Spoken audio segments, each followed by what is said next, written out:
Hello, welcome to another edition of Fourth Down Magazine's Fourth and Goal. We break down everything going on in the Mid-Penn Conference, talk to some of the game's biggest names, have a few laughs. Andy's already laughing at me right away. It's the playoffs. Not quite as great a sports term as Game 7, but it's on the podium. I'm Jake Adams, host of the show, as always, here with Andy Shea. Hey, Shea, how's it going? Good, Jake. Got your tongue untied, got your words out. I'm proud of you. Well done. There were a blooper reel. It was a Good thing blooper there's reel. not. It was not pretty. Well, Andy, we've got a lot to cover this week. It's week one of the postseason. We've got some stuff to talk about from last week as well, too. But just general thought or two to start. We've got five of the six classifications in District 3 playing this week. Class 6A of all classifications gets the bye this year. I still will not understand the PIAA system. But what is your takeaway from the brackets after they were announced this weekend? Yeah, so let's start. Cumberland Valley gets a home game. I was like, oh my gosh. Yeah. Cumberland Valley they get to play at home. First of all, they're not like 8, 7, or 6. They get a home game. Now they have to wait a week, which I think I don't understand that. That's like 1 + 1 = 3. What in the hell are you doing? But Yeah. it just doesn't make any sense. I'm sure there's a reason behind it, and some district or state official can explain it to me and explain the validity. It's stupid. You can't explain stupid. But anyway, they don't start for a week. But Cumberland Valley gets a home game, and I love the fact that Central Dauphin gets another bite of the Central York apple. Yeah. That is what I liked in 6A. I'll go down in 5A, number 8 and 9 seeds. That's Hershey and Exeter Township. Both those Yeah. teams kind of limped into the second season, but both teams have some chops, right? And the Yeah. winner of that game is number 1 New Oxford gets the winner of that. Oh man, that's a brutal draw. But that's the way the power rankings sometimes shake out. But that's a tough draw for a number 1 seed. In 4A, I like the fact that Twin Valley and Manheim Central are on the same side of the bracket. It's still Mhm. McDevitt's playground, but I want to see those two teams play each other. I think that would be fun to see. That's enticing when I looked at the bracket. In 3A, I saw West Perry drop to number 3, and now they don't get a bye. And they could really have used a bye because they were throwing up a lot of we are banged up and didn't have all our guys trial balloons after the game last week. Mhm. The bottom line was, I mean, it was physical. There were cheap shots all over the field. Steel High started it. Steel High had a kid ejected. They were getting a lot more penalties that were deserved. But the bottom line was West Perry couldn't finish what they started. They got in the Mhm. red zone and melted like a ice cream cone in the summer. So you can't kick field goals and win the game. It worked against Trinity, did not work against Steel High. But I mean, they really could have used a week off, but they're now the number 3 seed and they're going to play. And for some reason, kind of like where it's backed them into, I think this might be good for them. So I still think it's Interesting. Six playground in 3A. I really do. And in 2A, my last little note is Trinity and Delone back at Cobo rematch. I love me some rematches. So that is what stood out about 2A, but I still think, you know, the Shamrocks are a clear favorite in 2A. For those that have been watching us this season, you know that we don't really have a leash on Andy, and I asked him for a takeaway, and he gave us like five, six. So Well, it's the brackets. It's time to look at them. It's time to dive in. Each I like that. classification has its own sort of fun box. I like it too. Speaking from the mid Penn side of things, like the Cumberland Valley angle, like a couple weeks ago, we were talking this team might not make the postseason, and now they're a host. They've got a bye, or well, effectively a bye. And the West Perry angle too, like man, it just hurts with the way that the District 3 power rankings are calculated, and it's a relatively decent system. I think it's pretty fair. There's always I one or do two too. things that kind of go wonky, and just because Steel High's a 1A school, this is what happens. I think West Perry will be fine next week. But yeah, maybe they needed a week to get healthy. We'll find out in a few weeks. Speaking of brackets and everything, I'm gonna try and hold you to this a little bit more. I don't want five here, which is which is a low seed, it's the bottom half of the bracket because all of them are different sizes that has the best chance to win a district title. Okay, so that's easy. I'll only give you one. It's the bottom half of the 5A. That has Cedar Cliff, Cocalico, and I'd even throw number 6 Conestoga Valley in there. To me, that's the hammer half of any bracket. And I could very, very, very easily see the District 3 5A champion coming from the bottom half of that bracket and most likely being one of those 3 teams. Pulling a Miami Heat and a Florida Panthers from this spring. The low seed knocking off the ones. Again, I think I know where you're going to go with this, but what's a top seed? Not necessarily a 1, but maybe a 2 or a good 3 that you think has the hardest road to. You've been answering. I think I know where you're going here. Yeah, it's New Oxford. I mean, they get Hershey or Exeter Township in the first one. They're 9-1. I mean, Garden Spot is also in their half of the bracket. That's not what they're used to seeing in that they've played in the regular season. And the other side of that bracket has at least 3 teams I just said that have playoff title championship aspirations, and they should. Yeah. That's a very tough bracket. It's my favorite bracket.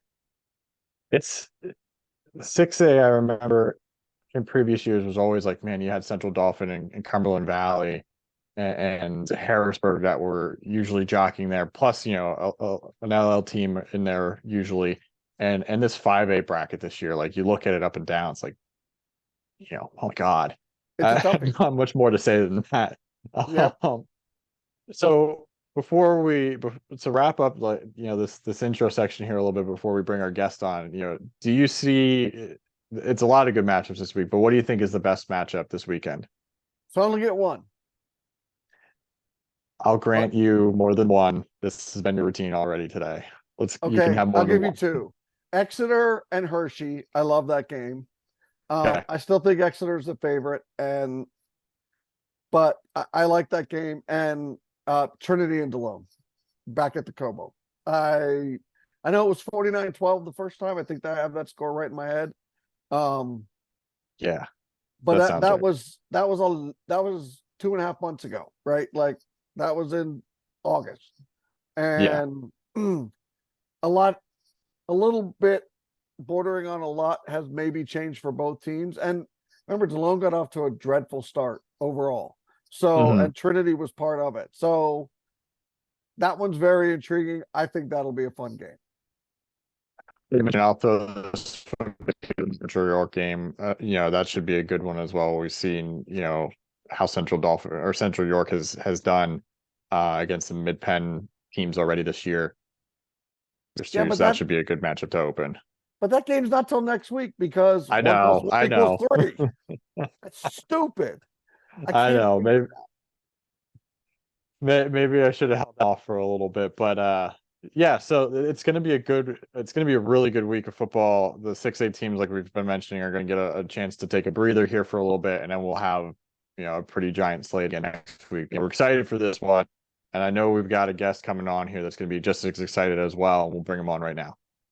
Our guest this week is Big Spring senior Zach Mell, fresh off arguably his best performance of the season. It was a 12-tackle, 2-sack showing against Middletown, and that gave him 85 takedowns and 7 sacks for the season. It's been one heck of a run for him so far. Mell's been one of the best defensive linemen in the Mid-Penn this season, and is a big reason why the Bulldogs ripped off 3 straight wins to close the regular season, are 6-4 and in the District 3 Class 4A playoffs. For his career, he has an impressive 172 tackles as a lineman, mind you, with 33 for a loss and 9.5 sacks. Zach, welcome to the show. Thank you for joining us. Thank you. Welcome. Thank you.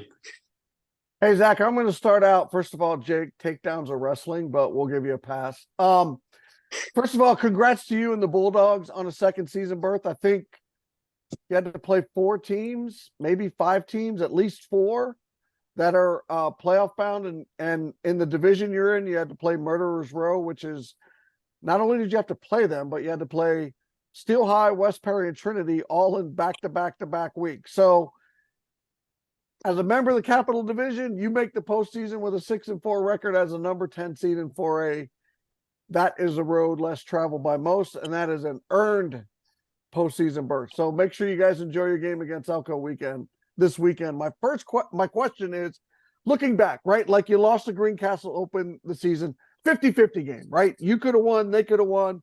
Both teams really weren't sure what they were, and they were trying to figure out who they wanted to be. But then you guys won 3 in a row after that, before you hit the murderer's row that I had already just talked about. Which of those early triumphs, Shippensburg, Newport, or Camp Hill in overtime, which one of those games looking back now served you best, and why do you think it served you guys best as a group? I think after we won the LBJ, the team kind of knew we had something special. Like all the guys started really believing. Because after the Greencastle game, we all thought we should have won that game. And then after the Shippensburg game, that's like when we started realizing we can be a really good team this year. Plus, it's the first time in, what was it, Jake? 12 years. 12 years. We made note of it, that it was 12 years since Big Spring had last won the LBJ. I love that, the LBJ. And that's quickly becoming the best rivalry, because the Little Brown Jug is a cool name. I personally like the Iron Spike Bowl between Middletown and Lower Dauphin. That one's cool too, but you guys have a 3-letter nomenclature for it, the LBJ. You win. So go ahead, Jake. Zach, we read off your stats a little bit ago here. Of those sacks, of those big hits, the behind the backfield or whatever it may have been, which was your favorite so far this season? I would say between two. The one Middletown one last game was probably the biggest loss I had for a sack. And then the one against Shippensburg, just because it was in a crucial point of the game. And I felt like it really helped us win the game. Gotcha. Yeah, those are 2 big wins for this program, and especially that LBJ one, which we've already talked about here. Just getting, any impact you can make, I'm sure you're gonna remember that for a long time. Hey, Zach, what was the hardest part for you guys having to play those 3 teams in a row? You played Steel High first. You're actually leading them in the second quarter, and then they dropped one of those roller bombs that they tend to drop on teams. You lost to Trinity by 6, came back and made that game really uncomfortable for them, and you took West Perry literally right down to the wire. And that was in back-to-back-to-back weeks. What was the most difficult part of playing those 3 games and having to play those 3 games in a row? What was the most difficult part that you can recall? Those teams definitely all had a lot of talent, but I remember like after the Steel High game and the Trinity game, it was like, because after the Trinity game, it really felt like we kind of like left that one. Like we had a good chance of winning that game. Then after the West Perry game, it's like those are 2 games against really good teams that we hung in until the very end. It's like we would have been really nice if we could have pulled one of those out. We were talking off camera when you first joined us here about the shirt and getting a good laugh out of that. So inspired by that shirt, name a teammate who's got that dog in him. Grant Hall, I would say, definitely has that dog. Tell us about him a little bit more. Running back, he plays the wing. He can catch passes. He has over 1,000 all-purpose yards, and we have 2 guys this year with over 1,000 all-purpose. Him and Connor Green, and they both definitely have that dog. Hey, honesty moment, Zach. Did you guys talk about the postseason? Was that a team goal or something you guys openly put as something as a target for you guys prior to the season kicking off? I wouldn't say it was like a target. Like that's obviously where we wanted to end up being, but like as like we got closer, it was like, well, if you want a chance to playoffs, we kind of gotta like win the next couple games. It was more because we couldn't really control if like another team lost and we got in. It was more just win what we could win. Right. And hopefully. Yeah, the reality is you guys been in sort of playoff mode since week 7. Because one mistake by you guys and you're done. That was it. Your season was over. You lose another game. If you lost any of your last 3 games, you guys were done. Yeah. Piggybacking off of that a little bit, the last time this team was in the playoffs, you were a sophomore. You were playing some varsity minutes too, and Big Spring beat Conrad Weiser in the opener. What do you remember about that postseason, and are there any lessons from that experience that you are applying for yourself this time around? Yeah, definitely. Me and a few other teammates from that team are still on the team and playing now. And nice to have that experience from the postseason because games are louder, they mean more, obviously. And from back then, I remember we had a really good senior class, and I think this year we have another group of really good seniors. Yeah, they that was a good senior class. And I believe wasn't that the first playoff win in school history? Yeah. Yeah, it was the first playoff win. So what do you And remember about that? they beat Like Conrad Weiser. after we beat Conrad Weiser, it was just like really exciting because it's never happened before. The whole team was super excited. It was a great time. I will say in honesty, you guys could have won the next game as well. But when you do something like that, that team hit the wall. They fell off a cliff the next game and did not play very well. But just the way that season played out and winning that playoff game, massive accomplishment. Massive accomplishment. One thing about Elko this week, what do you guys have to do well? What do you know going in has to be something we have to do this well. This has to be an advantage for us to be able to get win number 2 for the Bulldogs. Well, defensively, they have a few really good running backs, so we definitely have to tackle super well. Their one running back, I believe, averages over 200 yards a game. So He does. you do He does. He's got try our best to tackle well, and they will hand him the ball a lot. They will just continue to hand him the ball. Both teams are kind of a little bit. Both teams are want to go by ground. If either team's having to go by air, both teams are going to be in a little bit of Houston. We got a problem. All right, Zach, let's put you on the hot seat. Are you ready? I'm ready. Beach house or lake house? Which one? Lake house. Nice. I think that's our first lake house. Give me one person, dead or alive, your choice. One person, dead or alive, that you want to have lunch with. Who is it? Aaron Rodgers. Nice. Interesting. I like that one. Give me one team in the Mid-Penn Conference, obviously not the Big Spring Bulldogs, one team in the conference whose uniform combinations you really like. Trinity. Which one? Or all of them? I like the white with green. White with green. More white than green. Nice. Yeah, I like their combination as well. That Kelly green looks great. All right, last one. Sheets. As little or as much detail as you'd like, but the more detail, the more fun it is. What is your go-to order at Sheets, Zach? I would say a chicken sandwich and curly fries. There you go. Nice. Chicken sandwich. What's on the chicken sandwich? Normally just ranch and that's it. Gotcha. Well, Zach, Nice. Thanks so much for your time. It's you guys have had a great run this season, and hopefully there's a win number 2 in the books here for you guys soon in the postseason. But thanks for joining us today, and good luck the rest of however long you guys are still playing in the postseason. Thank you so much. Thanks again to Zach for joining us this week, and good luck to the Bulldogs this postseason. Andy, time for some predictions here as the district playoffs get started. I want to focus on individual players and performances here for a moment. Who do you think will be the defensive MVP of this tournament, which I know is an unusual question to ask, but I feel like you're the man that can answer it. And the offensive MVP of this tournament. So the defensive MVP is tough because you're like, there's several good single players to pick out, but I think I have to pick someone whose team I'm pretty certain is gonna be standing at the end, right? So for defense, it took me a while to figure out. Like I had like 9 guys on a list. So I'm going to go with Chase Regan from Bishop McDevitt. I'm going to tell you why. Because they use him in a lot of different ways imaginable. And I think he'll get a little bit more opportunity here in the little bit of the second season. They blitz him. They use him in run support to sort of run down and charge against stuff that's, when teams are trying to run wide on him. He's got a good number of tackles for a loss. They like to blitz him to attack a quarterback. He's very aggressive against the run.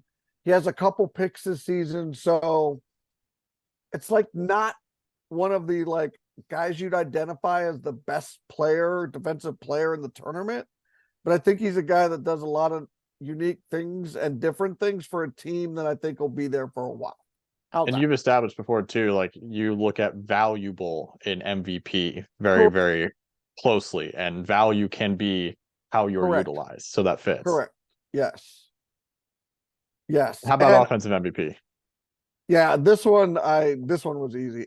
It's Hayden Johnson, the Manheim Township quarterback. It's just he's ridiculous. He completes 77% of his passes. He's got 40 touchdowns and no interceptions.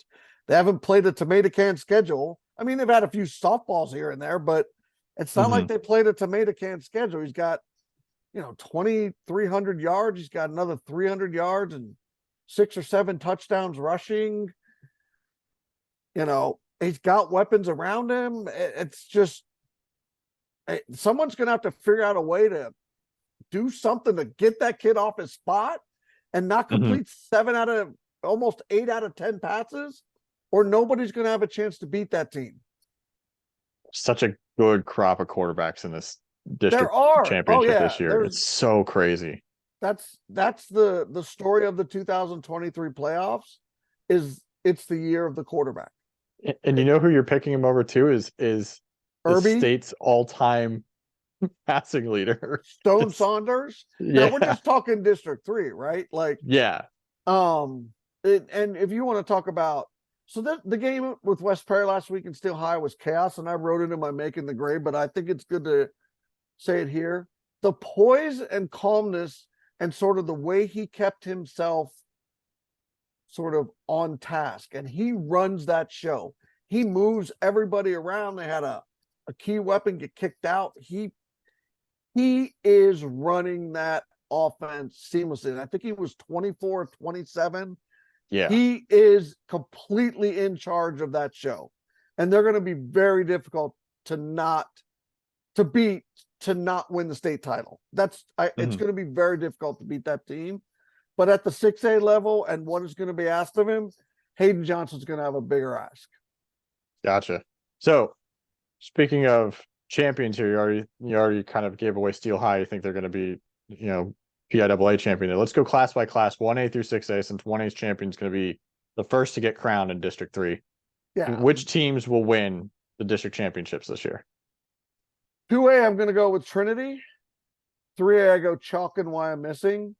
They've been tested at another level during the regular season and passed. I love, they're more playoff ready probably with a team with a little less talent. I love Wyomissing in 3A.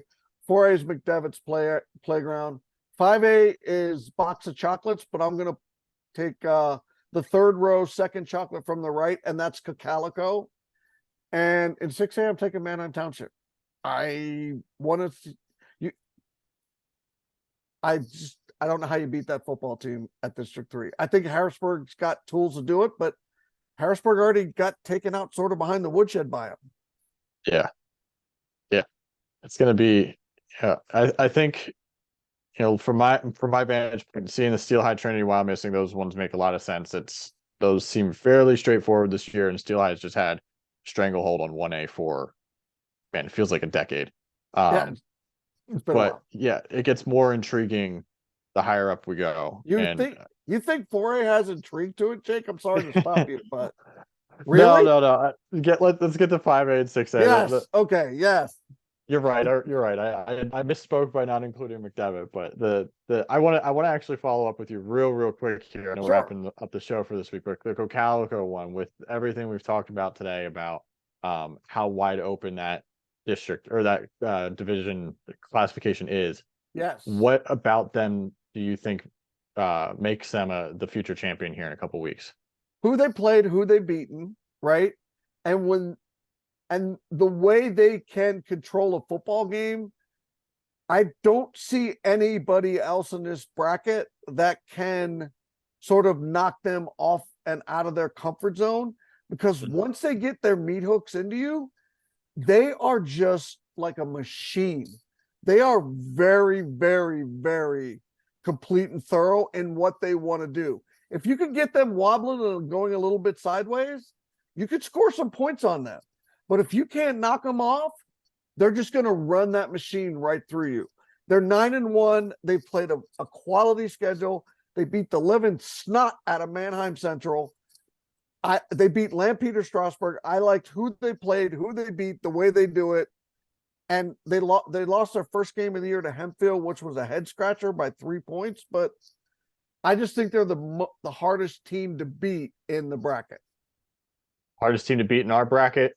Andy Shea and I, along with Adam Kolakowski here. That's it for us this week. Be sure to check out fourthdownmagazine.com for all your coverage ahead of the first round of the district playoffs here. Championships round in 1A, like we've mentioned. For the fourth down team, I'm Nick Adams. See you all next week in week 2. See ya.